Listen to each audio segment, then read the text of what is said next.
Hello. Good morning, everyone. It's conflict. It's one of those things that shows up, and most of the time we don't want it. Usually, being compelling is really good, but sometimes when you're trying to build a business, or you're trying to write a book, or you're just trying to get through the day and decide what to eat. There's all those little conflicts that show up, or disagreements, or whatever you want to call it. We're calling it conflicts today. So what we really want to talk about is, you can get out of a conflict, and there's a few ways to do that. And then we're going to talk about really not necessarily just dealing with conflict, but how do you move forward when you're having a discussion and negotiation, creating that position of moving forward through where you're not seeing eye to eye. I mean, without sticking the gloves on, basically. Right. And, a lot of people try to avoid conflict. And so we're going to talk about some ways people avoid conflict. And the first one is really you want out of the conflict. So people love to say, let's agree to disagree. And the funny thing is, for me, I think that is not doing anything other than two people walking away out of connection, disconnected, not liking where the thing is, and it's a lose-lose kind of argument. So what we're really agreeing to is, hey, in this situation, let's have a lose-lose situation so nobody gets anything. Sound good? Okay, fine. I'll go do this. I mean, you've heard it. You may have done it. Right. And then the next one that we find people doing is they change your position and agree. And another word for that, it's a big word, it's called placate. And we're just giving people what they want. And so, you know what? Fine. You just do that. And it's another way to not have a relationship, not really understand where the other person is coming from, or want to understand and connect with the other person. It's just giving in. Yeah, and I think so many times it's like we're triggered by something. Either we're not feeling well, or we want the best for the other one, or we stubbed our toe, so we're going to take it out on whatever the situation might be at hand. So those are kind of some ways to get out, but we really sometimes getting out and having a moment to separate and collect your thought is the best move, and we highly suggest that at times. Just take a minute. That it's okay to be frustrated, but recognize that you're in a relationship, you're creating a relationship, and you want it to move forward and grow with you. And one of the things I would suggest, if you do need a minute, is say, hey, you know what? This is really important to me, and I can feel myself getting upset, and own it. And so awesome. I want to take a minute so I can collect myself, because it wouldn't be fair to keep going this way, and really own what's going on with you, then go back into the situation and be able to have a conversation. Yeah, so let's dive into the 6 steps. And Terry's the expert at it. But we get along. I mean, we've been together for 10 years, and we have our spouts, but we always move through them. And that's, she actually just agrees with me a lot. Disagrees or just agrees? Disagrees or just agrees? I said just agrees. So the first one that we're talking about is really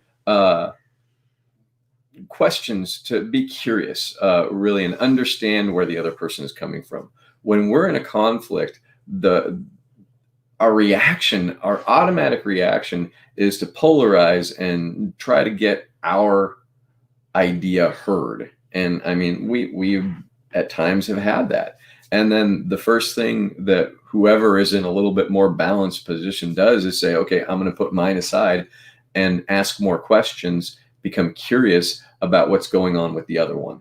And so I'll get more curious about something if she's upset, and ask her more about it. Or oftentimes she starts asking me more questions about what I'm talking about, so that we can gather more information about what's going on, rather than just jump into a reaction. Yeah, I think so many times we just get snippets, because our world is moving so fast, and it's hard to keep up. Oftentimes we talk about there's so much noise in the world, and how are we separating just that one chunk out, where my experience and where I'm coming through, I might just jump in the middle of it and start telling, versus giving a little backstory. And so that's, my frame is already built up, and his frame where he's coming through might be a little different. So that's the first one, is really understanding the point of view and becoming curious. So let's step into the second one, which is really acknowledging that you understand and you can appreciate where they're coming from.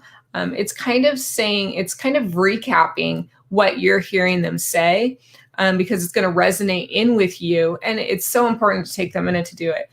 Take it away, Terry. Well, really, when we're acknowledging somebody, we're letting them know that we can hear that they have, whether it's a different point of view, same point of view. And the fact of the matter is, I can acknowledge somebody with the same point of view all day long very easily.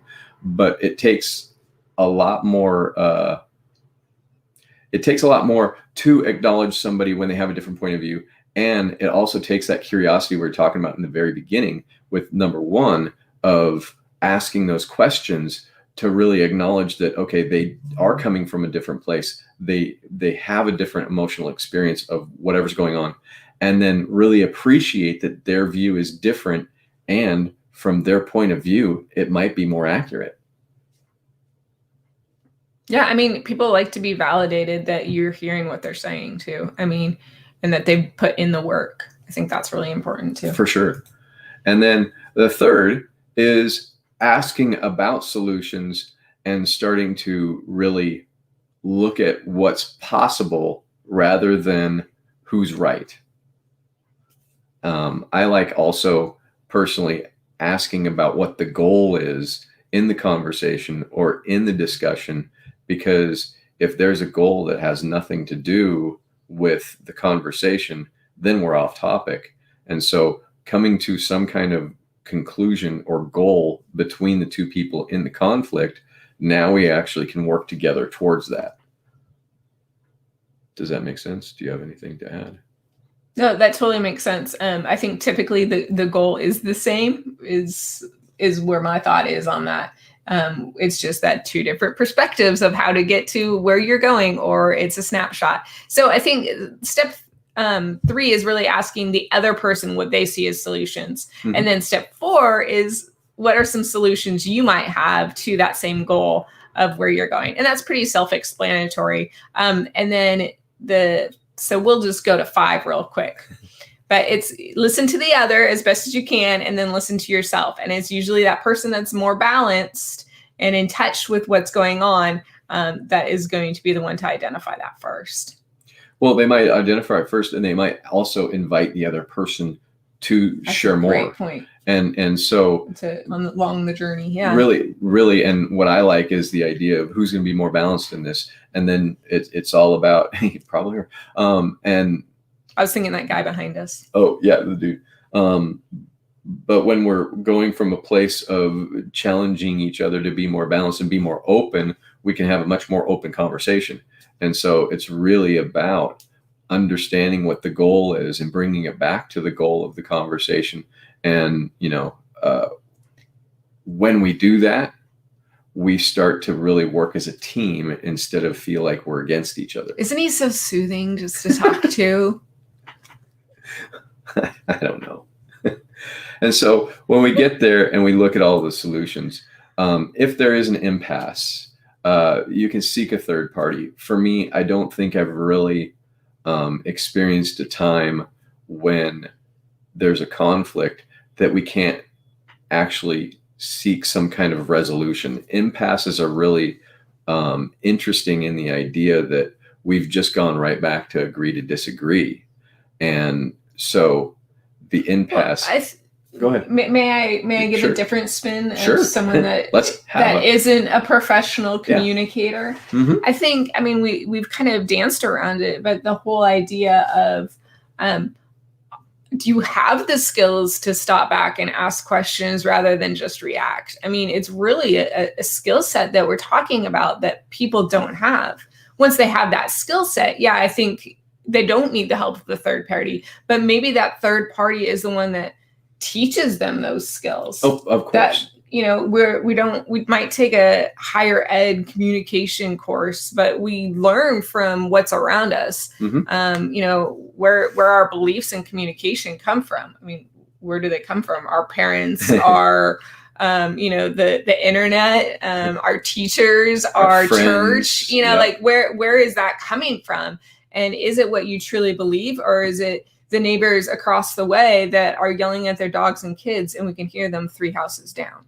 And then you hear the kid yell and you're like, well, we know where that came from. Exactly. So, I mean, it's the same thing of listening to your partner or your client or whatever that may be. Exactly. And so I think what I'm saying, and I completely agree with what Christine is saying, and see how he did that? And the impasse is really about stopping too soon, and maybe instead of having an impasse, hey, I need to take a break and step away and understand where I'm coming from so I can have the conversation in a different way, because an impasse is really moving back to that we're going to agree to disagree.